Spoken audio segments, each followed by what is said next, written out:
feel afraid and think I've lost my way, still you're there right beside me. Nothing will I fear as long as you are near. Please be near me to the end.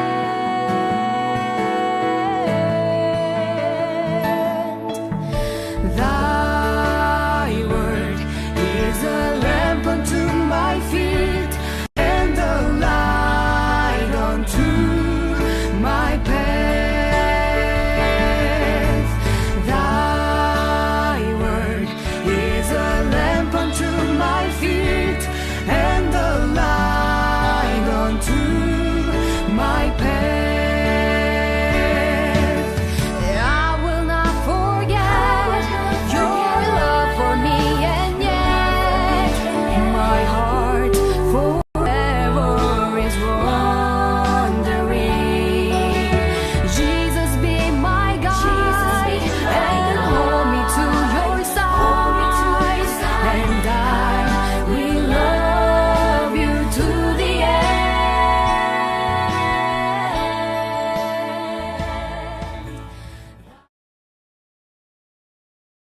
Isang mapagpalang oras ng panonood po sa inyong lahat, mga minamahal po naming taga-subaybay. Kami po ay nagpapasalamat sapagkat magkakasama muli tayo sa himpapawid sa loob po ng isang oras ng ating pong pag-aaral ng mga salita ng ating Panginoon Diyos sa pamamagitan po ng pagtuklas natin ng mga pahina ng Biblia, at sa mga kapitulo at bersikulo doon ay ating pong matututunan ang mga katotohanang inihahayag ng banal na kasulatan sa kalooban ng ating Panginoong Diyos. Sa mga bago po nating mga taga-panood ng programang Kapitulo, Bersikulo, ito po ay programang pinangasiwaan po ng inyong mga mga kapatid na kaanib po ng Seventh-day Adventist Church. Isa pong kagalakan sa aming mga puso na sa loob po ng isang oras ay makakasama namin kayo upang sagutin ang mga katanungan ng ating po mga kaibigan na nanonood sa ating mga previous episodes. At the same time, maging sa ating po mga kapatid na nanonood sa ating ng live streaming natin dito sa ating Facebook page. Kayo po ay mag-type lamang po ng inyong mga tanong, sapagkat samantalang kami po ay sumasagot, ay kami naman ay makakabasa rin ng inyong mga tanong. At kung lulubin ng Diyos, ito pong ating serye na ito ng ating pagsagot, makakasama po yung inyong mga bagong mga katanungan. Bago po tayo patuloy na tatalakay at tayo ay sasagot, nais ko po kayong anyayahan na tayo po ay mananalangin. Mahal po naming Diyos, makapangyarihan po naming Ama, muli po naming pinasasalamatan kayo sa isang natatanging pagkakataon na kami po ay mag-aaral ng inyong mga salita. Ipagkaloob po sa amin ang kapangyarihan ng Banal na Espiritu sa pamamagitan nawa ng kanyang pangunguna sa amin, ay amin pong matutunan ang mga tamang kasagutan ng aming mga katanungan mula po sa mga kapitulo at bersikulo ng Biblia na mag-aakay po sa amin sa daan ng katotohanan, at sa liwanag ng inyong mga salita'y makilala namin ng lubusan ng aming Panginoon, upang sa ganong kaparaanan ay amin pong ma-appreciate ang kanyang pagmamahal sa amin at ang kanyang pagliligtas, at magkaroon kami ng lubusang matibay na relasyon sa kanya sa ikapagtatamo po namin ng buhay na walang hanggan. Marami pong salamat sa inyong pagtugon sa aming mga dalangin, sapagkat hinihiling po namin ang lahat sa pangalan po ng aming Panginoong Hesus. Amen. Mga suki po naming taga-subaybay, ito pong ating serye ginagawa mula pa ho noong mga unang episode natin sa araw na ito sa ating pong live streaming program, ay sinasagot po namin ang lahat ng mga katanungan. Pumasok po diyan sa ating pong Facebook page, sa ating pong live streaming program, at doon naman sa ating mga kapatid na nanonood sa kanilang mga telebisyon. Kami po ay nagpapasalamat sapagkat yung pong mga tanong na ito ay marahil tanong din po ninyo sa inyo pong mga sarili. Sana po ay makapulot po kayo ng mga katotohanan sa gagawin po nating pag-aaral at pagsagot sa mga tanong ng ating pong mga taga-subaybay. Amin pong ipaglilingkod ang mga tanong na ibinigay sa atin dito, at uunahin po natin ang tanong po ni Brother Eric Villanueva. At Ganito ang nakalagay sa kanya pong ah, tanong sa atin. Actually, may comment siya. At the same time, may tanong. Kaya atin pong pagsamahin yung po kanyang dalawang ipinadala sa atin. Sabi niya, every day you should worship God, not even only in Saturday.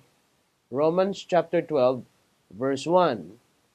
Tapos yung ikalawa po niyang ibinigay sa atin, ni Eric Villanueva, both the Jews and Gentiles might be worship God every day because Christians have no commandment about it. So if it's so, can you give me a verse please? Maraming salamat doon sa ating kaibigan at kapatid na Eric Villanueva sa inyo pong pagtatanong. At ako'y nagpapasalamat sapagkat napapansin po natin na marami po tayo ngayon na mga taga-subaybay na galing po sa mga evangelical Christian church. Kaya naman po kami nagpapasalamat sapagkat may mga kapatid tayo na nagsishare ng ating video sa mga group ng ating po mga evangelical friends. Kaya naman salamat na marami sa mga kapatid sa inyo pong effort na isinishare natin ang video ng kapitulo, bersikulo. Kaya naman po naaabot natin yung mga kapatid natin at mga kaibigan sa iba't ibang grupo ng pananampalataya. At ako'y naniniwala na ito pong ating kaibigan nagtanong ay sincero din namang mananampalataya. At ako'y naniniwala na ang kanya pong pagnanood sa ating programa ay makakatulong din na malaki sa kanyang karunungan upang madagdagan ang kanyang kaalaman sa banal na kasulatan.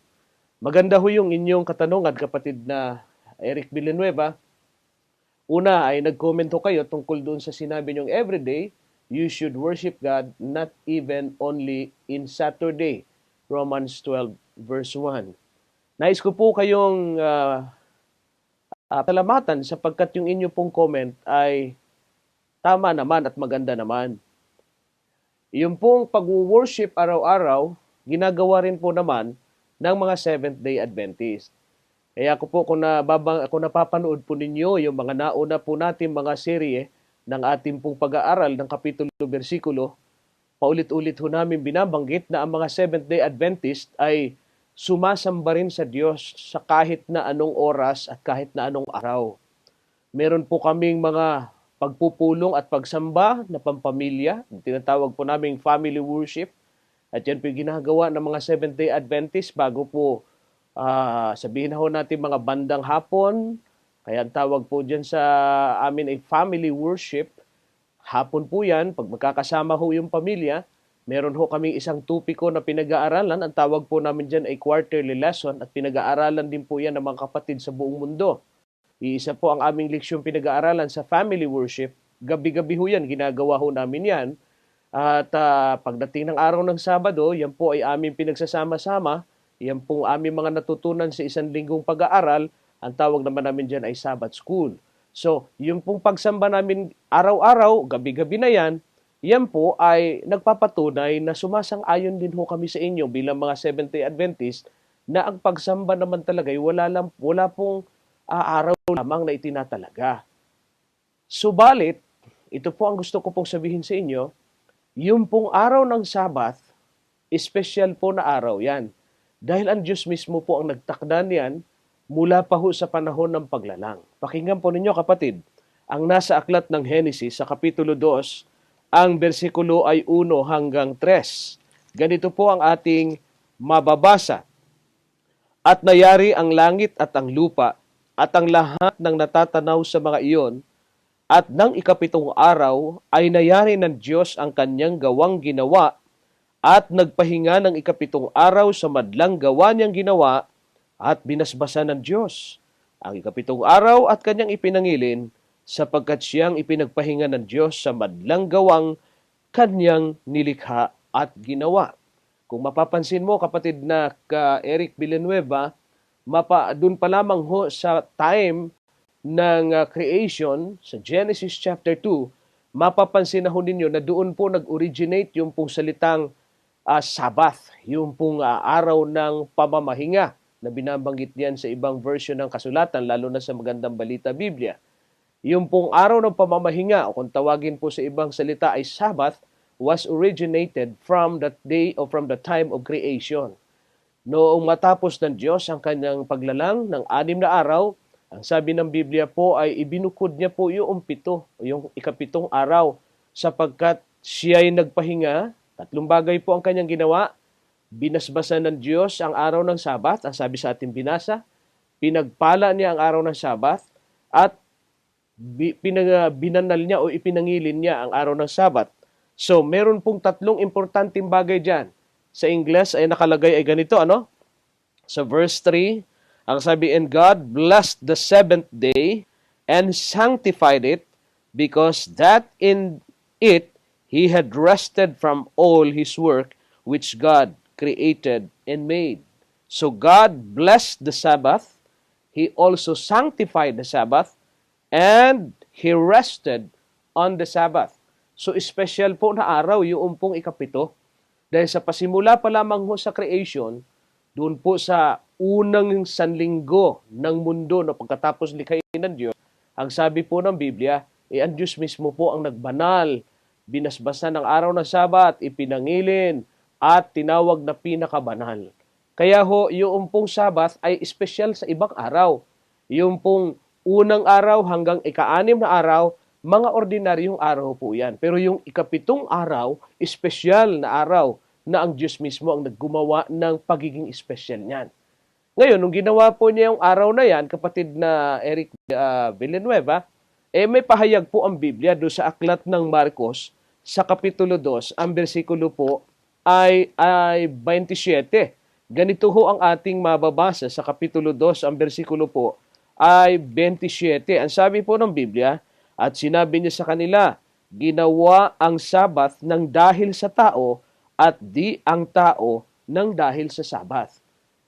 Since na ang Diyos ang gumawa ng Sabat at siya ang nagpahinga at nangilin ng Sabat at tinawag niyang banal ang Sabat o pinakabanal ang Sabat dahil binasbasan niya at ipinagpahinga niya ang araw ng Sabat, ito po ay ibinigay niya sa tao.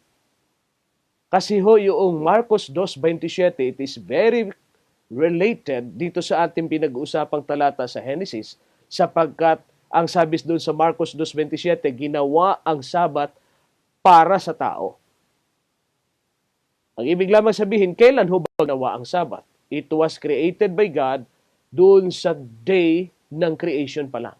Doon sa first week of God's creation. Yung ikapitong araw ay ibinukod na ng Diyos. Ngayon, nung binukod niya ang Sabat, nung ginawa niya ang Sabat, ang sabi ng Biblia, ibinigay niya para sa tao. Kaya ho yung Marcos 2:27, related sa Genesis 2 verses 1 up to 3.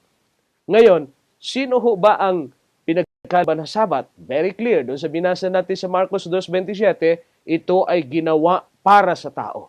Ang salin po diyan na salitang ginamit sa Griego na salita, sapagkat ang ating pong New Testament ay mula sa lingwaheng Griego, ang pinaghanguan ay yan pong salitang tao dyan ay anthropos. Nang ibig sabihin ng anthropos ay human being. Therefore, yung pong Marcos 2:27 ay may kahulugan na God, sabi doon sa ating binasa, ay binagkaloob ng Diyos ang araw ng Sabat para sa sangkatauhan. Kaya nga sa ibang mga versions ng Bible, ang sabi roon, the Sabbath was made for the benefit of men, sa kapakinabangan ng tao. Yung men na doon sa 2:27 ay anthropos or human being. Kaya hindi dapat nating isipin na ang Sabbath ay iginawa lamang sa mga taong Hudyo. Or else, kapag ganyan ang ating magiging argumento, naniniwala ba tayo na ang mga Hudyo lamang ang human being at tayo ay belong sa ibang being? Aba, hindi naman siguro tayo maniniwala. Sapagkat yung salitang anthropos ay tumutukoy sa lahat ng uri ng human being. Kaya hindi lamang sa isang lahi ng tao na kagaya ng mga Hudyo. Kasi ho, ang Diyos ay Diyos din naman ng mga Hudyo, ang Diyos ay Diyos din nating mga Kristiyano at ng mga Hintil at lahat ng mga nilalang niya, parehas ho nating Diyos, ang Diyos na lumikha ng langit at lupa. Kasama ho tayo sa pinagkalooban ng Sabat. Kaya ho, yung sinasabi po ninyo, that every day you should worship God, not only in Saturday. Yes, absolutely, you are correct. Kaya lang, wag lang ho ninyo sabihin na yung Saturday ay walang kwenta. Sapagkat yung pong Sabado, yung pong ating pinag-uusapang Sabat, special po yan kumpara sa ibang mga araw. Tingnan ninyo ho, kagaya ng aking unang binanggit kanyo kanina, yung pong mga Seventh-day Adventist, sumasamba rin kami sa ibang mga araw. Sa ating Panginoon Diyos sa ibang mga araw, Lunes, Martes, Miyerkules, Huwebes, Linggo man yan, meron kami mga pagsamba dyan. Tawag namin family worship. Pagka kami ay umaalis, dumarating sa trabaho, nananalangin, nagbabasa ng Bible, nag-worship din kami, maliban din sa pantahan ng pagsamba. Pagkagising naman sa umaga, meron din kaming devotional worship. Ito naman yung aming pagpapasalamat sa Diyos dahil sa kami ginising na taglay ang buhay at lakas. May pagsamba din dyan, morning sa amin, araw-araw po yan. O ngayon, ano ho ang naging pagkakaiba doon sa araw ng Sabat? Yung pong araw ng Sabat, ang tawag po ng Biblia ay banal na araw. Ang binanal ng Diyos, binasbasan ng Diyos, yung araw. Yung pong ikapitong araw, kagaya ng ating binasa doon sa aklat ng Genesis 1 hanggang 3. So, ang Diyos ang nagbasbas ng ikapitong araw. Ang araw mismo na ikapito ang binasbasan, ang pinangilin at pinakabanal. Samantalang, sa ibang mga araw, kung tayo sasamba, ang banal lamang doon yung pagsamba natin sa Kanya. Halimbawa, tayo sumamba ng Lunes. Ang banal doon, hindi yung Lunes. Kasi hindi naman binasbasan ng Diyos ang Lunes. Ang banal yung ating pagsambang ginawa sa Diyos. Pag nagsumamba tayo ng Martes, ang banal doon, hindi yung Martes, sapagkat hindi naman binalal ng Diyos yung Martes. Ang banal doon, yung pagsambang ginawa natin sa Martes. Sumasamba rin kami sa Diyos sa araw ng Linggo, pero hindi ho banal ang Linggo dahil hindi naman pinabanal ng Diyos. Ang banal doon, yung pananambahan natin sa Panginoon Diyos sa araw po ng Linggo. Pero ang Sabado'y kakaiba. Sapagkat ang Sabado, ang banal doon ay yung araw mismo sapagkat ang Diyos ang may gawa. At yung pagsamba, banal. Kaya parehang banal, yung araw banal, yung pagsambay banal, espesyal. Kaya nga ho yan ang turing ng Biblia, espesyal eh. Ano ho? Kay sumamba ka o hindi sumamba sa araw ng Sabat, mananatili ang kasagraduhan ng araw ng Sabat. Hindi siya maapektuhan ng activity ng tao. Unlike doon sa Lunes, pag hindi ka na sumamba sa Lunes, abay walang kabanalan na nangyari dyan sa Lunes. O, nakita po ninyo, sapagkat hindi naman yan banal yung Lunes. Hindi naman yan banal ang Martes. Ang banal lamang dyan yung activity ng pagsamba. E paano kung hindi ka sumamba ng Martes? Eh di wala dyan. Wala riyan hindi ka magkakaroon ng kabanalan dyan. Eh wala yan. Ang activity kasi lang ang naging banal. Samantalang yung Sabat, ang araw mismo ang pinabanal ng Diyos. Kaya sana ay mauintindihan po ninyo yung pong amin pong pagpapakilala sa inyo ng katotohanan yan. Kaya po, mga Seventh-day Adventist, ganun na lamang po ang aming pagpapahalaga sa Sabat sapagkat ang Diyos po ang nagpabanal niyan. Ang Diyos po ang nagbasbas niyan. At ang Diyos po ang unang nangilin niyan. At ang sabi ng Biblia ay binigay niya sa tao naman para ang mga tao ay magkapagpahinga naman sa ating mga gawain at isinama niya sa 10 utos na nasa ika-4 na utos. Ang dahilan kung bakit niya ibinigay Sabat ay sapagkat siya ang lumikha ng langit at lupa. The Sabbath is a memorial of God's creatorship. It is also a sign of to His people. No? Tanda rin ng Diyos yan sa kanyang bayan. Kaya napaka-importante, nung ako ay kasama pa ng mga evangelical Christians, ang pagkakaintindi ko dati diyan ay ang mga Seventh-day Adventists, ba't tanod taas na lang sila ng taas diyan sa Sabado na yan? Hindi ba na nalalaman na ang Diyos pwedeng sambahin din ng ibang araw? Yan din po ang aking stand, kapatid, nung ako ay evangelical Christian din, na ako'y miyembro pa ng Amazing Grace Christian Fellowship. Pero nung nag-aaral ako ng Bible, doon ko naintindihan yung pinagkaiba. Nasa Seventh-day Adventist, sumasamba rin kami sa Diyos sa ibang araw, pero hindi ho banal na araw yung aming ginagawa. Yung araw na yon. Yung banal doon yung aming pagsamba. Pero pag Sabado, special talaga yan. Kaya tingnan nyo mga Seventh-day Adventist pag Sabat, nako, special ang damit, special ang kanilang mga ginagawa, ang kanilang mga dala, special pati baon nila, lahat-lahat. Kasi gusto namin ipakita na yung araw na yan ay isang special na araw para sa Panginoon. Dahil siya ang nagbigay niyan sa atin na special. Dahil yan ay palatandaan ng kanyang mga lingkod sa aklat ng Ezekiel 20:20 at ito ay palataan or alaala ng kanyang paglikha. Akala dati schedule of worship lang po ang Sabat. Hindi ho. Hindi lang ho niya ilalagay yan sa 10 utos kung yan ay schedule of worship lang. Kaya niya inilagay ang Sabat sa 10 utos because it is a memorial of His creatorship. Pag inalis mo ang Sabat sa 10 utos, hindi mo makikilala ang Diyos na pinaglilingkuran mo. Kasi yung 9 na utos sa 10, pwedeng i-claim yan ng kahit sino mang magpapakilalang Diyos sa lupa. Pero yung Sabat, walang sino mang makapagsasabing kanyang utos yon. Kasi ang Sabat lamang ang magpapakilala na yung pinaglilingkuran nating Diyos ay yung Diyos na lumikha ng langit at lupa. Kaya nga po ang lagi namin sinasabi niyan, the Sabbath is the heart of the commandments of God. Puso ng kautusan ng Diyos. Bakit namin sinasabi? Sapagkat ang Sabbath lamang among the 10 commandments ang nagpapakilala that God is the Creator God. No po? Kaya ganun po kahalaga ang Sabbath, kapatid. Ngayon, yung kanya pong sumunod na tanong, both the Jews and Gentiles must be worship God every day. Sakto po kayo, kagaya po ng aking in-explain. Because Christians have no commandment about it. Yan ang medyo kailangan nating ituwid. Kasi wag ho ninyong hahanapan ang mga Christians na batas na hiwalay doon sa mga utos na ginawa niya sa Old Testament. Bakit po? Unang-unang palaisipan, kapatid, ang mga Hudyo at ang mga Christians, iisa ang kinikilala nating Diyos. Ang sagwa naman sigurong isipin, kapatid, na yung ating Diyos na kinikilala at yung kinikilalang Diyos ng mga Israelita, may magkaibang utos sa bawat individual o na lahi ng tao. Magkakaroon siya ng double standard of judgment. Magiging double standard of ang kanyang mga prinsipyo sa ating iba't ibang lahi ng tao. Biruin mo sa panahon halimbawa ng mga Israelita, inutusan niya mangili ng araw ng Sabado. Pagkatapos sa ibang mga lahi ng tao, lalo na sa ating mga Kristiyano na mga hintil, hindi sa atin ibinigay ang Sabado. Para namang, diyan pa lang maiisip mo, parang unfair ang Diyos. Hindi patas. Meron siyang binigyan, meron siyang hindi binigyan. Hindi ba? Samantalang tayo na may naniniwala na iisa ang Diyos natin sa mga Israelita. Ngayon, bakit ho sinasabi rito? Kasi ang sabit nyo, there was no commandment. Ang Kristiyano hindi binigyan ng utos.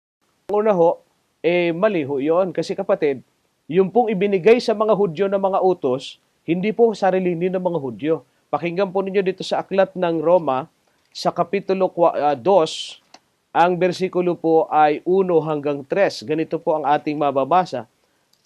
Kapitulo 3, bersikulo 1 at 2. Roma, Kapitulo 3, bersikulo 1 at 2. Ano sabi rito? Ano nga ang kahigitan ng Hudyo? O ano ang mapapakinabangan sa pagtutuli? Bersikulo 2. Marami sa anumang paraan. Ang una sa lahat ay ipinagkatiwala sa kanila ang mga aral ng Diyos. Kanino daw po ipinagkatiwala yung mga aral ng Diyos? Sa mga Israelita ho ipinagkatiwala. Kaya ho tayo mga Pilipino, tayo pong mga Kristiyano, hindi ho tayo espesyal na binigyan ng Diyos ng sarili nating mga utos na para sa atin lang, nahiwalay sa utos niya sa panahon ng mga Hudyo. Wala ho kayong mababasa sa Bible niyan. Ngayon, ang sabi ng Biblia sa aklat na isinulat ni Apostol Pablo sa mga taga-Roma, sa kanila ipinagkatiwala ang mga aral ng Diyos sa mga Hudyo. Ngayon, ano ba ang meron sa mga Hudyo? Alam naman ho natin, pakinggan po ninyo aklat din ng Roma, sa Kapitulo 9, ang bersikulo 4 at 5, na pawang mga Israelita na sa kanila ang pagkukupkop at ang kaluwalhatian at ang mga tipan, at ang pagbibigay ng kautusan at ang paglilingkod sa Diyos, at ang mga kapangakuan na sa kanila ang mga magulang at sa kanila mula ang Kristo ayon sa laman, na siyang lalo sa lahat, Diyos na maluwalhati magpakailanman, siya nawa. Kanino po ipinagkatiwala ang mga aral na buhay? Sa mga Hudyo. Ano pa ang meron sa mga Hudyo? Ang sabi rito, nasa kanila ang pagkukupkop, yung adoption. Nasa kanila din ang kaluwalhatian, yung glory. Ano pa? Nasa kanila rin ang mga tipan, yung mga covenant na binigay ng Panginoon sa kanila. Nasa kanila rin ang paglilingkod sa Diyos, yung service sa Panginoon, yung worship. Hindi ho tayo binigyan ng pagkakataon yan. Sa kanila ho yan ibinigay lahat. Ano pa? Pagbibigay ng kautusan. Ito po ang ang issue. Yung pagbibigay ng kautusan, ayaw natin. Pero yung paglilingkod sa Diyos, gusto natin. Parehas ibinigay sa mga Hudyo yan eh. O ito pa, nakakatuwa. Ano pa? Kapangakuan. Yung mga magulang, pati Kristo, galing sa mga Hudyo. Pati yung, ang sabi rito, at pati yung mga magulang natin, at yung Kristo ayon sa laman, galing sa kanila. Meron pa kang binabanggit dito sa Juan, na pati yung kaligtasan natin sa mga Hudyo rin. Tingnan ninyo Kapitulo 4 ng aklat ng Juan, ang bersikulo ay 22. Ang sabi rito, 4:22 ng Juan, sinasamba ninyo ang hindi ninyo nalalaman. Sinasamba namin ang nalalaman namin sapagkat ang kaligtasan ay nanggagaling sa mga Hudyo.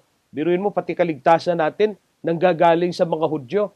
Yung Kristo natin galing sa mga Hudyo. Yung paglilingkod natin galing sa mga Hudyo. Yung mga kapangakuan natin galing sa mga Hudyo. Ito pa, ang Biblia natin galing sa mga Hudyo. Ano ang meron sa atin? Wala. Ngayon, bakit tayo nagkaroon yan? Kasi may ganitong nangyari. Sa aklat po ng Gawa, Kapitulo 7, ang bersikulo 38. Ano sabi diyan? Ito yung naroon sa iglesia sa ilang, na kasama ang anghel na nagsalita sa kanya sa bundok ng Sinai, at kasama ang ating mga magulang, na siyang nagsitangga ng mga aral na buhay upang ibigay sa atin. Ayon, yung mga Hudyo, sa kanila lamang ipinagkatiwala yung mga aral na buhay, pati paglilingkod sa Diyos, pati yung Kristo, pati yung mga kapangakuan, pati yung mga magulang, pero hindi nila sasarilinin. Sila lamang ang pinagkatiwalaan para ibigay sa atin. Kaya nakarating sa atin yung paglilingkod sa Diyos, nakarating sa atin yung Biblia, nakarating sa atin yung Kristo, nakarating sa atin yung mga pangako sa mga magulang, etc., etc. yung nabasa natin. Ang problema lamang, bakit noong ibinigay sa atin at tinatanggap lang natin gusto natin, itatakwil natin yung ayaw natin, ang mga Seventh-day Adventist, nung ibinigay po sa atin, tinanggap naming lahat yan. Kaya ang doktrina ng Adventist, walang dagdag, walang bawas. Yung po mga aral na buhay na yan, na masusumpungan ninyo sa panahon na binigay yung mga kautusan na yan, tinanggap din po ng mga Adventist kasama po yung Sabat. Ayan po. Ayan nangyayari ang mga evangelical Christians at iba pa mga pangkati ng pananampalataya namili lang nung tinanggap galing sa mga Hudyo Ang tinanggap lang paglilingkod sa Diyos, ang tinanggap lang si Kristo, ang tinanggap lang yung mga pangako, kaya nag-preach ng mga promises ng Diyos sa Bible, ang tinanggap lang Bible, pagdating sa kautusan, ayaw, pagdating sa Sabat, ayaw, pagdating sa mga bawal na pagkain, ayaw tanggapin. Magtataka ka, selective. Hindi ganyan ang pagiging Kristiyano, kapatid. Kaya ang tanong ninyo, saan mababasa? Sabi niya, if it's so, can you give a verse please? Meron po. Gusto nyo ng diretsahan pong talata, aklat ng Isayas, Kapitulo 56, ang bersikulo po ay 6. Pakinggan po ninyo at ganito ang ating mababasa, na bago po ibinigay sa atin yung mga kalipunan ng batas na yan, o kautusan na yan, kasama ang Sabat, dati na pong utos yan. 56, bersikulo 6 ng aklat ng Isayas. Gayon din ang mga taga-ibang lupa na nakikilakip sa Panginoon upang magsipangasiwa sa Kanya at magsiibig sa pangalan ng Panginoon upang magsipangasiwa sa Kanya at magsiibig sa pangalan ng Panginoon upang maging Kanyang mga lingkod. Bawat nangingilin ng Sabat upang huwag lapastanganin at nag-iingat ng aking tipan. Ano po ang sabi ng Panginoon sa aklat ng Isayas? Gayon din ang mga taga-ibang lupa na nangingilin ng aking mga Sabat at hindi lumalapastangan sa aking mga tipan. Ayon. Kaya yung pong ibang lupa, alam naman natin, yung taga-ibang lupa, hindi yan kalahi ni Israel. Kasama na po dyan yung mga hintil na saan doon tayo galing. Doon po nang galing yung mga, tayong mga Kristiyano, hindi tayo kalahi ng mga Hudyo. Pero sabi sa ating binasa, gayon din ang mga taga-ibang lupa. Taga-ibang lupa tayo sa panahon noon ng Biblia, sa panahon ng matandang tipan. Pero binigyan tayo ng karapatan dahil sa tayo ay nakilakip sa mga Hudyo. Pinagkatiwala sa kanila ang mga aral, ibinigay din naman sa atin. Kaya kapatid, yung sinasabi nyo, give me a verse please, this is a very, very clear verse from the Bible na nagsasabing tayo ng mga taga-ibang lupa, meaning hindi mga Israelites, ay pinagkalooban din ng karapatan na mangili ng araw ng Sabat. Bakit? Sapagkat it was also stated from the Bible, do sa Marcos 2:27, that the Sabbath was made for the benefit of man. At yung man dyan ay anthropos or human being. Kaya kapatid, ang isang Kristiyano, hindi ho niya babaliwalain ang utos ng Diyos na mangili ng Sabat sapagkat yan po ay ibinigay para sa anthropos, sa human being. Bakit ibinigay? Kasi yan ay memorial of God's creatorship. Bakit ibinigay? Sapagkat yan ay sign ng Diyos, ng kanyang bayan. It is God's people's identity, yung Sabat. Ano ho? Kaya kung ako sa inyo, mangilino kayo ng Sabat. Sumama ho kayo sa amin. Sapagkat dito po sa Seventh-day Adventist, makikilala nyo ng lubusan ang Panginoon at ang kanyang mga katotohanan at tayo magiging totoong evangelical Christian dito sa Seventh-day Adventist. Magiging totoong born-again Christian sapagkat dito itinuturo hindi lamang yung porsyon ng katotohanan, kundi buong liwanag ng katotohanan na nasa Biblia. Ito po. Salamat po ng marami kapatid na Eric Villanueva sa inyo pong katanungan. Punta ho tayo sa susunod na tanong. Mula po ito kay Oliver Rodela. Walang tutol sa Sabat, ngunit hindi Sabado. Ayun, yung Sabado. Sabat nilagay niya ng do. Ang ibig niya sabihin, hindi siya tumututol na mayroong batas sa uutos sa Biblia tungkol sa Sabat. Kaya lang, ang sabi niya rito, ngunit hindi Sabado. Ano kaya sa iyong araw ang Sabat, kapatid, kung hindi Sabado? Sigurado, aminin mo na Linggo. Wala namang nagsasabi na yung Sabat ay Lunes. Wala namang nagsasabi yung Sabat ay Martes.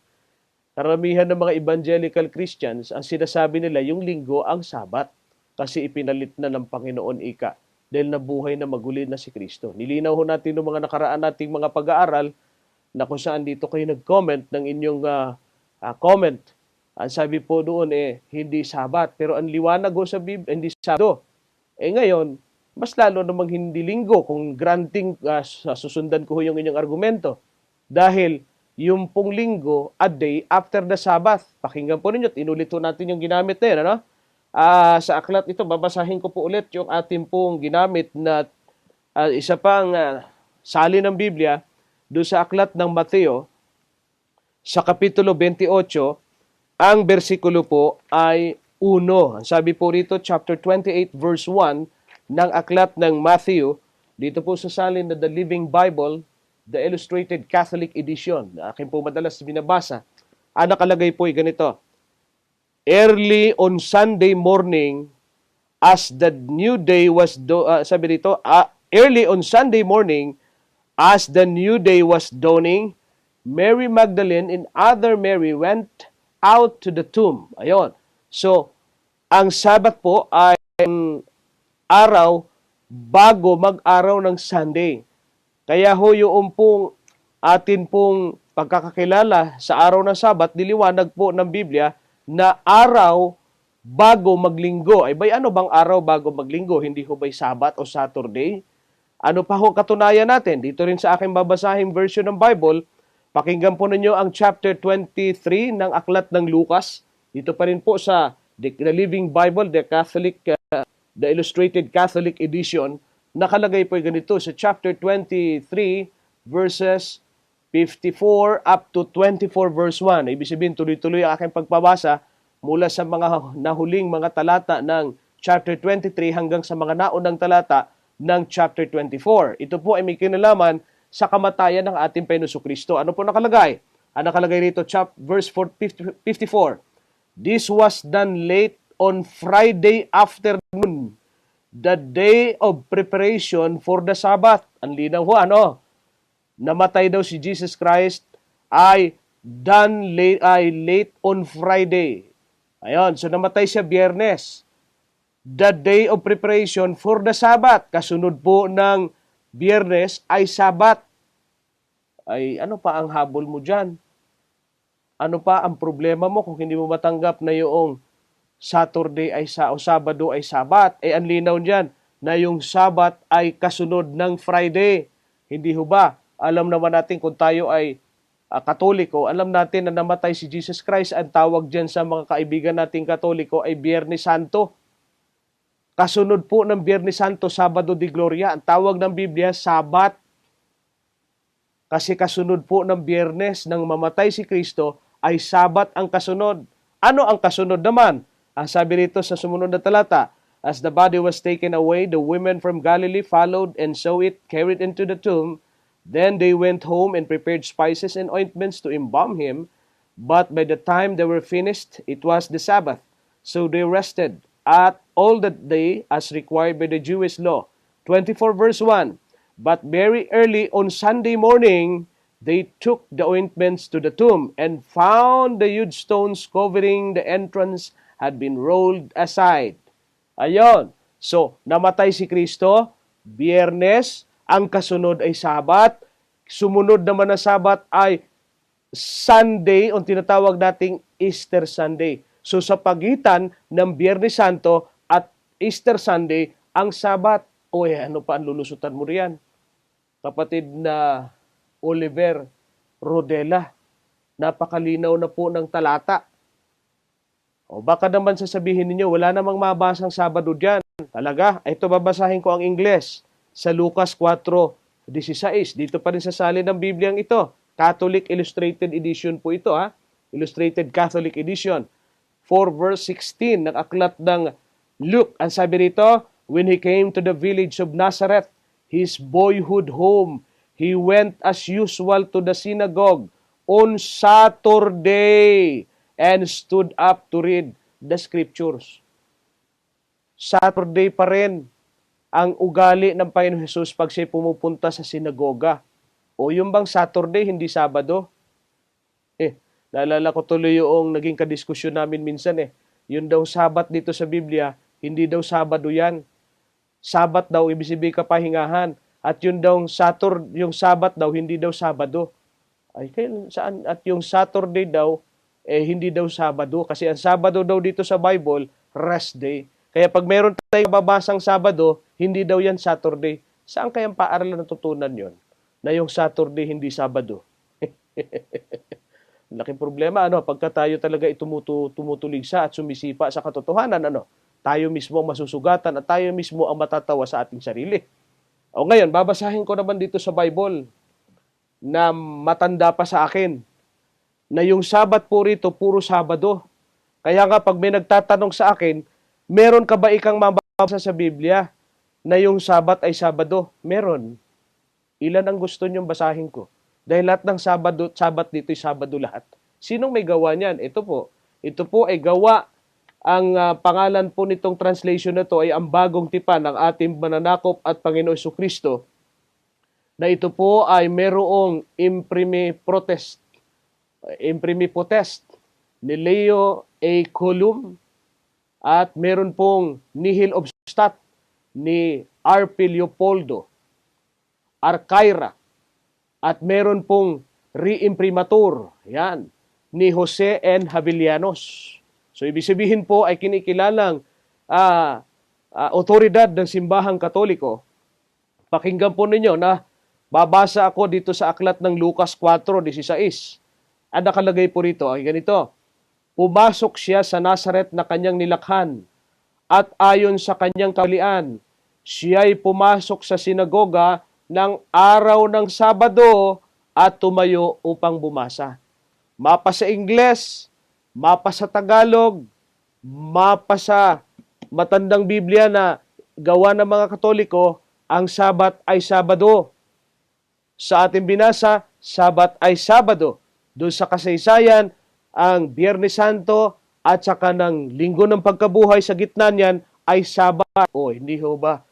Corner ka na dyan pagka ikaw'y tumutol pa Ewan ko na lang sa iyo, kapatid. O, ngayon, babasa po ako rito. Saan ba yung aking pasyon dito? Ito po, babasahin ko naman. Meron po ako ritong pasyong mahal. Nasaan ba yun? Ito po ay, dito kasi sa aking sa ating studio, kumpleto po ako ng mga kagamitan. Ito po, Pasyong Mahal ng ating Panginoon Kristo na ito po inaawit tuwing Semana Santa ng mga Katoliko. Babasahin ko po sa pahina 5, ayan, nakikita po ninyo, ano? Ay nakalagay ay ganito, inaawit sa Semana Santa. At sa Henesis na libro, nalalaman ay ganito, nang lalangin itong mundo, nitong Diyos na totoo, kaarawan ng Domingo. Tinutuot siniyasat ng Santa Iglesia Dilag, ang sa Henesis na sulat, anya ipawang tapat at Diyos ang napahayag. 6 na araw ay bago nangyari itong mundo, 10 nang gawin ang tao, nagtahan sa ikapito, itong Diyos na totoo. Ito'y pasunod sa atin ng Diyos na maawain at kaya ipinagbilin na talimahin at sundin ang Sabado'y ipangilin. Pasyon, Bibliang Tagalog, Bibliang Ingles, parehas nagsasabi na yung Sabat ay Sabado, ang Sabat ay Saturday, ang Sabat ay sa pagitan ng Biyernes Santo at saka ng Linggo ng Pagkabuhay. Sipa pa, masusugatan ka lang. Ako ko sa iyo, hindi ka na iimik, susuko ka sa kalooban ng Panginoon. Bakit? Mahirap sumipa sa katotohanan. Mahirap labanan ng katotohanan. Masasaktan at masasaktan ka lang, magkakasala at magkakasala ka lang. Kaya ang ginagawa ng mga lingkod ng Diyos, alam ko, naniniwala ako sa iyo kapatid, na ikaw ay sinsiro sa pananampalataya, hindi mo lalabanan ang mga sinasabi ng Biblia. Susundin mo para ikaw ay maging dapat sa paningin ng Diyos. Salamat na marami sa iyo pong panonood ng kapitulo, bersikulo at sa iyong katanungan. Tutuloy po natin ang sagot. Ang tanong naman ito ng ating taga-subaybay o taga-panood din na si Leon Santa Cruz. Ang kanya pong katanungan ay ganito. Ang 10 utos po ay para sa mga Israelita lamang ayon sa ADD. Ang mga Pilipino po ba ay kaninong lahi ng galing? Maraming salamat doon sa kaibigan natin nagtanong. Ayon doon sa mga ADD, ay pasensya po ha, kayo binanggit sa tanong hindi naman namin na intensyon na sirain po ang anumang pangkati ng pananampalataya. Kaya lang, siyempre, yung ating mga taga-subaybay, kinaklaro nila. Dahil yan naman ay nababasa nila at iba na may napapanood nila yung iba-ibang programa. Natural, pinaparating sa atin yung kanilang mga napapanood. Kahit naman ako, nakakakita ako niyan. Dami niyan sa YouTube, dami niyan sa Facebook. Nagkakalat po yung mga video ng ating mga kaibigan na ang dating daan o ng ADD. At wala po silang ibang sinasabi diyan kundi yung 10 utos daw ay sa mga Hudyo lang. Pero magtataka ho kayo. May nakapila po doon sa isang programang yon dahil yun ay tanong at sagot din. Yung unang nagtanong ay isang Katoliko.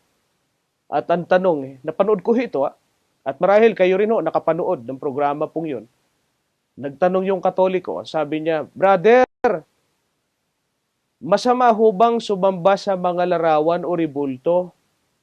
Abay, ang sagot noong leader ng isang samahan na yun, binanggit ng ating kapatid sa kanyang tanong, abay opo, masama ho yung kapatid. Kasi kabawal-bawalan po ng Diyos yan Yan ang sagot niya, no? At sabi niya, kasi itong mga Katoliko naman, ito naman pag nakakita ng krus kahit alkitran ang sulat sasambahin Ano po ba ang sinasabi ng Biblia tungkol dyan? Mabasa, alam niyo kung saan binasa yung sagot? Doon po sa aklat ng Exodo Kapitulo 20. Why? Doon sa mga nagbabasa ng Biblia at saka nag-aaral ng Biblia, ano ho ba yung Exodo 20? Hindi ho ba yun kapitulo na nasa Old Testament na kinalalagyan ng 10 utos ng Diyos? At ang kanyang binasa, yung 2nd utos sa 10 utos na huwag kang gagawa ng anumang larawang inanyuan upang iyong sambahin. O hindi ka bawal-bawalan po ng puno ng samahang yon, yung sumamba sa larawan o ribulto at ang ginamit niyang referensya, yung Exodo 20, yung pinaglagyan ng talata ng 10 utos. Abay, magkasunod ho na nagtanong yung Seventh-day Adventist naman. Tinanong naman, bakit po kayo hindi nagtuturo ng araw po ng Sabat? Di ba ho, nasa Biblia ho yun? Alam niyo, sagot naman noong puno ha. Hindi ho ito magkaibang puno, parehas po, isa lang ho ito, isa lang ho ito. Ang sagot ng puno, abay kapatid, yan kasing Sabat na yan sa panahon lang yan sa mga Israelita lang yan. Hindi naman ho tayo mga Israelita, kaya hindi para sa atin yung Sabat. Biruin ninyo. May napansin ba kayo doon sa inyong video na napanood na yan? Hindi naman daw tayo mga Israelita, pero yung unang nagtanong na Katoliko, ang ginamit niya 10 utos Pero kanyang pahayag, sa mga Israelita lang daw yung 10 utos Pero bakit doon sa kanyang sagot sa Katoliko na nagtanong kung bakit bawal sumamba sa ribulto, ang ginamit niya 10 utos.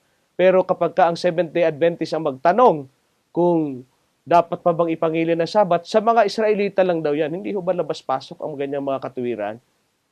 Yan po ang inyong pag-isipan. Kaya ho, yung sinasabi ninyo na samahan ng pananampalatayang yon, ang daming kontra-kontra sinasabi. No? Daming kondiksyon sa kanyang mga pagtuturo. Bakit po? Mahirap po kasi labanan ng Biblia Ayaw mo sa 10 utos, pagkatapos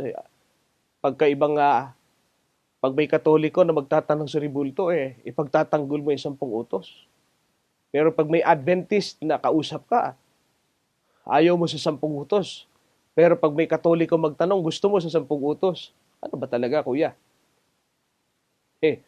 Kaya nga yung kapatid na Ronald Duvidos, yun din ang kanyang pananaw noon Nung siya ay nasa kabilang pananampalataya pa.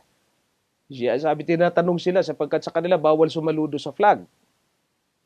Tinatanong siya, bakit kayong mga kapatid nating saksi? Yan, banggitin ko na lang ang relihiyon ng ating kapatid na Ronald Duvidos. Hindi kayo sumasaludo sa flag. Hindi kayo nagpa-flag ceremony. Ang sagot daw nila kasi bawal yan nasa Biblia. Ang babasahin nila yung utos pa rin na nasa 10 utos na huwag kang sasamba sa larawang inanyuan. Yun daw bandera, yung ating watawat, meron daw yang bituin at araw. Meron daw yung kaya yung pagsaludo sa flag, pag-awit ng lupang hinirang, yan daw bawal na bawal sa Biblia. Yun naman mga kapatid natin saksi. Pero pagka ang Adventist ang kausap nila, ganun din ang sagot. Ayaw nila sa 10 utos. Pero pagka sila tatanungin na, tungkol kanilang doktrina na bawal sumaludo sa flag, gusto na nila ang 10 utos. Parehas din ng puno doon sa samahan na binabanggit po ninyo. Kaya, hayaan na lang po natin sila, ipanalangin na lang po natin. Marami namang natauhan na sa kanila, kagaya ni Brother Aldrin Ruetas at iba pa na mga miyembro ng samahan na yan. Alam niyo ba na ngayon, nagbabatian na rin sila ng Happy Sabbath? Konting kembot na lang, Adventist na ho yan. Konting hakbang na lang, Sabadista na yan mga yan. Siyempre, hindi lang magpapahalata. Kagaya nung isang sinagot natin dati na miyembro dyan sa samahan na yan, sabi nila, dati na rin itinuro ng kanilang leader yan, yung mag-Happy Sabbath. Hindi ho. 1987 pa ho ako nakikinig sa programang Genius Family. Narito pa siya sa Pilipinas. Wala ho siyang pagtuturo ng ganyan. Buhay pa ang kami nung magkakasama na ho sila nagdidebate sa Genius Family. Wala siyang pagtuturo ng Happy Sabbath. Galit nga ho sa Sabbath Pero ngayon, unti-unti na ho lang, nag-i-evolve na sila. May batian na sila ng Happy Sabbath. Konting kembot na lang. Sabadista na yung mga yan. Panalangin lang ho natin sila. Mahal din naman natin sila. Mahal din sila ng Panginoon. Ngayon, yung sumunod po na tanong ng ating kaibigan na si Leon Santa Cruz, ang mga Pilipino po ba, kaninong lahi nang galing? Tayo po mga Pilipino, siyempre lahi tayo. Galing tayo sa lahi ng mga Hintil. Hindi tayo kabilang sa lahi ng mga Israelita Lahi ng mga Hudyo. Kaya lang, konklusyon nila, kung hindi tayo lahi ng Israelita, bakit tayo sumusunod sa 10 utos? Yan ang sinasabi ng ating mga kaibigan doon sa kabilang programa. Kagaya nga po na sinasabi ko sa inyo, ano nung masama dyan sa 10 utos? Yung siyam naman dyan, sinusunod din naman ng mga Kristiyano Kasama noong ADD na samahan. Tingnan nyo, isa-isahin natin 10 utos. Huwag ka magkakaroon ng ibang Diyos sa harap ko. Sino namang matinong mga miyembro doon sa ADD na ayaw nila na sundin yan? O kaya sa iba pang pangkati ng relihiyon, di ba? Sinusunod niya rin na huwag tayo magkakaroon ng ibang Diyos liban sa Kanya. Unang utos yan nasa 10. O ba't hindi nyo tinutulan yan? Sinusunod nyo rin yan Kalawa, huwag kang gagawa ng larawang inanyuan. Kung ano mang nasa langit, larawang nasa lupa, dahil ayaw ng Diyos na yan, isambahin natin o paglilingkuran. O hindi ba? Yun din ang sagot ng puno doon sa nagtanong na Katoliko. Di sinunod niya rin yan, itinuturo niya rin yan. Pati ng mga evangelical Christians. Ikatlo, huwag mo lalapastanganin o babanggitin ang pangalan ng Diyos sa walang kabuluhan. Kahit yung puno ng samahan na yan, itinuturo niya rin naman yan sa kanyang mga miyembro na dapat igalang natin ang pangalan ng Diyos O di tatlo na ang kanya sinunod. Pati sa mga evangelical Christians, sinusunod din yung pangatlong utos na yan. Laktawan mo na natin yung ikaapat kasi yan lang talaga sila tisod. Ayaw na ayaw talaga nila yung Sabat. Laktawan mo na natin, magpanlima muna tayo. Sabi ng panlimang utos, igalang mo ang iyong ama at ina upang humaba ang iyong buhay sa ibabaw ng langit ay ng lupa. O ngayon, sino namang matinong mangangaral kasama ng puno na itinuturo niya na wala ng bisa yung paggalang sa magulang? O kahit sino man nanampalataya, huwag kang papatay, lalo naman. Huwag kang mangangalo niya, lalo naman. Huwag kang magnanakaw, huwag kang sasaksi sa di katotohanan, etc. Hanggang 10. Siyam, pinahahalagahan, sigurado yan. Walang tumututol dyan na yan ay dapat sundin ng mga mananampalataya. Balikan natin yung kinatitisuran. Sabat lang talaga. Kung nagkataon na yung Sabat na yan, linggo, itong mga evangelical Christians, number 1, nagtuturo ng 10 utos yan. O itong samahan ito na binabanggit niyo na ang dating daan unti-unti na sila. Nag-i-evolve. Nag-happy Sabat na rin Pagdating ng araw, magtuturo na rin ng 10 utos yan. No po, antayin na lang natin. So, yun po ang sagot natin doon, kapatid. Kaya sabi ninyo, yun sa ADD, ganon, ganon po. Labas-pasok lang ho kasi ang kanilang pangangatuwiran dyan. Pagka-Katoliko, pro-10 Commandments sila. Pagka-Adventist, anti-10 Commandments sila. May sinasabi ang Biblia dyan sa mga tagapagturo ng ganyan, huwag ninyong paniniwalaan Saan kayo dadalhin yan? Pero ipanalangin po natin, marami naman mga miyembro sa samahan na yan, na mga matatalino at saka bukas ang isip na nagsusuri. Pagdating ng araw, kagaya nila Brother Aldrin Ruetas, lumilipat na. Nasa sa atin na po. Okay, maraming salamat sa iyong pagtatanong, kapatid. Sumunod po natin na sasagutin ay ang tanong ni Alvin Nuevo. Tanong po, kailan nagpasimula ang born again?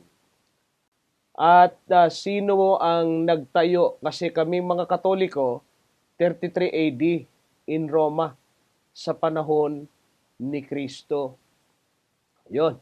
So, pare-parehang nag-aagawan kasi dyan sa 33 AD na yan Meron nga Church of Christ, 33 AD rin, na nagtayo rin, rehistro din sa Securities and Exchange Commission. Ngayon, tinatanong ninyo kung yung mga born again, kailan nagpasimula yan, sa akin pong research dito, ito po mga born again Christians, nagpasimula ho sila sa pagitan po ng mga 1976 up to 1980. Approximate date po yan. At yan po yung nanggaling sa kanilang sa mga kapatid natin, mga evangelical Christians. Ang kanila pong advokasya sa samahang born again ay yung pong pananampalataya kay Jesus Christ. Yung pong sumunod, ikaw ay kumikilala sa Lordship ng Panginoon. Kaya ho, kung mapapansin nyo, ang mga born-again Christians, iba't iba ho ang kanilang mga fellowships. Wala ho silang samahan na nagkakaisa, iba-iba ho. Ang pinanggalingan ko ay Amazing Grace Christian Fellowship. Yung iba naman dyan ay meron tinatawag na Our Daily Bread Christian Fellowship. Meron dyan Christ Commission Christian Fellowship. At kung ano-ano pa pong mga fellowship yan. Pare-parehang born-again ho yan. Ba't hindi ho nagsasama-sama yan? Alam nyo, sagot sa akin ng kaibigan kong pastor na again, hindi doon sila nagsasama-sama dahil hindi sila nagkakasundo sa mga ganito. Yan, alam nyo na yun. Ikanya-kanya kasi mga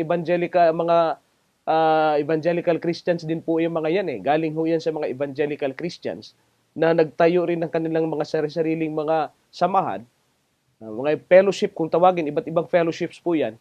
At sila yung mga evangelicals. Pag sinabi po mga evangelicals, sila ho ang kanilang sistema ng kanilang church ay congregationalist. Ang ibig sabihin ng congregationalist, sila ho ang congregation ang nangangasiwa sa kanila pong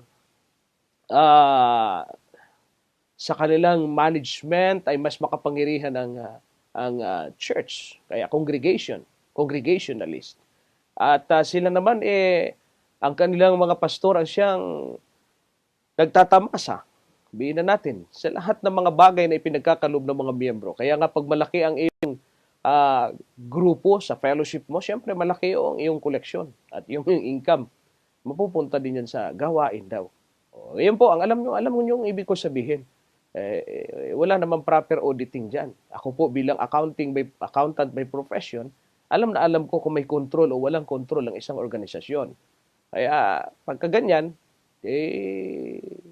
sa Bisaya, pahanaw na ng inyong hatag. Yun po ang samahan na pinanggalingan ko, mga evangelical Christians. Ang mga born again, galing po sila dyan. Mga 1976 up to 1980s, dyan po naglabasan lahat yan. Galing po yan sa samahan ng evangelicals. So, yung mga born again na yan, iba-ibang mga fellowships, hindi ho sila pwedeng pagsamahin sapagkat may kanya-kanya silang management. Ano po? Congregational type ang kanilang system ng pagmamanage sa church. Okay, so yung kanyang sumunod na tanong ay, ang sabi po riyan ay, kami ikang mga Katoliko, sino ang nagtayo? Sabi niya, at sino ang nagtayo? Ayun pong mga born again, iba-iba ho ang mga nagtayo niyan. Depende ho doon sa mga nagparehistro sa Securities and Exchange Commission ng kanilang mga fellowships. Pero yan po, nag-umpisa na ang kanilang mga pagtatayo ng mga iba't ibang grupo na yan noong 1976 pa or 1980s, early and 1980s. Yan po, nag-umpisa po yung mga yan. Ano po? Galing po sa mga evangelical Christians. Iba-iba ho yan ng mga nagtayo niyan. Ano po? Okay, ngayon, sino nagtayo? Kasi kaming mga Katoliko, 33 AD sa Roma sa panahon ni Kristo. Assuming lang ho yan. Wala ho kayong, pasensya na po ha, wala ho kayong maliwanag na connection doon sa pagtatayo ng evangelical ng church ng Panginoon nung siya ay narito sa lupa. Kasi ho, unang-una, yung pong iglesyang itinayo ng ating Panginoon Kristo noong 33 AD na sinasabi ninyo na naroon ang mga nangangasiway mga apostol, kaya nga apostolic church. Lalo naman nung sinabi ni Kristo doon sa 16-18 ng aklat ng Mateo, na sa ibabaw ng batong ito itatayo ako ang iglesia. Yung pong kausap ng ating Panginoon Kristo ron ay si Pedro. At yung mga alagad po na yan, mga Hudyo ho yan. Ang kanilang paraan ng pagsamba at pangingilin ay araw ng Sabado. O ngayon, kung sasabihin ninyo na yun, nag-umpisa na ang Katoliko noong panahon na yun, bakit naglinggo ang Katoliko? Ay di nung unang panahon pala, ang Katoliko Sabadista. Kung kayo yung nasa 33 AD ng panahon na yon. O yan po. Kaya ho, yung pong pagsasabi ninyo na yung mga Katoliko ay naitayo ng 33 AD, hindi ho totoo yun. Wala hong koneksyon, kontrahan po sa Biblia ho yun. Dahil yung mga mananampalataya sa panahon noon ng 33 AD, kagaya ng sinabi ko sa inyo, mga Sabbath keepers. Kailan lang ho binago ng simbahang Katoliko? 326 AD ang pangingilin po ng araw linggo mula sa araw ng Sabado. Ano po? Kailan lamang po naitayo ang simbahang Katoliko? Noong pong panahon na kung saan binigyan ng kapangyarihan ang simbahan. Actually, talagang nag-uumpisa na sila sapagkat ang pananampalataya naman mula sa Kristiyano o mula sa Kristyanismo ay inusig nito pong tinatawag nating imperyo ng Roma. Kaya ho, nagtayo rin po imperyo ng Roma na ito ang kanilang samahan. At yan nga po yung tinatawag nating Roman Catholic Church. Bakit hindi American Catholic Church? Bakit hindi British Catholic Church? Bakit Roman Catholic Church? Kasi ho, yan ay galing sa Roman Empire. At ang nagtayo po niyan ay ang imperyo ng Roma. Iglesia na itinayo ng imperyo ng Roma. No? Kaya huwag mo ninyong sabihin na kayo yung nasa 33 AD church. Hindi po, napakalayo. Sabbath keeper po yan. Ang mga miyembro ng iglesia noong 33 AD. Okay, sobra na raw ako sa oras.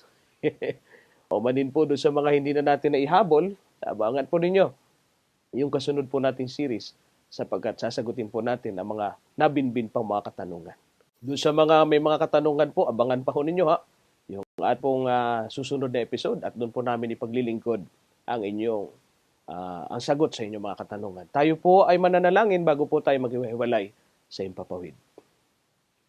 Ama namin Diyos, salamat po ng marami sapagkat ginamit po ninyo ang programang ito na mag-indaluyan ng inyong mga katotohanan sa pamamagitan po ng aming pagsagot sa iba't ibang mga tanong ng aming mga taga-subaybay. Sana po ay naging malinaw ang aming pong pag-aaral ng inyong mga salita at lalo po nawa silang ma-encourage na pag-aralan ng inyong kasulatan. Sa ganung kaparaanan, O Diyos, sila magtatamo ng karunungan makalangit at gagamitin po nila ito na hakbang upang sila ay lalapit sa iyo at lubusang ipasakop ang kanilang buhay sa iyo bilang tagapagligtas ng kanilang mga buhay. Pagpalain po ang aming mga taga-subaybay at pagalingin din ang lahat na may mga karamdaman. Ganon din ang inyong lingkod na mayroong masamang pakiramdam. Kayo po ang magkaloob ng kagalingan mula sa inyo dyan sa kaitaasan sa amin po mga katao may karamdaman. Ito po ang aming dalangin sa pangalan po ng aming Panginoong Hesus. Amen. Mga minamahal na mga kapatid, kami po ilubos na nagpapasalamat sapagkat magkakasama po tayo sa loob ng 1 oras na pag-aaral ng salita ng ating Panginoon Diyos. Sa pangalan po ng bumubuo ng programang Kapitulo Bersikulo at syempre po ang aking mga kapartner na nasa likod ng ating mga kamera, ang ating pong ang tinig sa ilang production, ito po ang inyong lingkod kay Kristo, Brother Jerry Sevilla. Maraming salamat po sa inyong walang sawang pagsubaybay. God bless you all.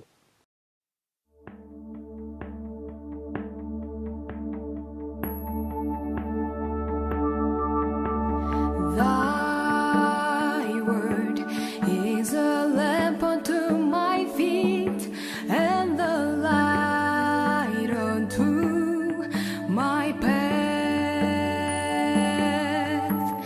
Thy word is a lamp unto my feet and the light unto my path. When I feel afraid and think I've lost my way, still you're there right beside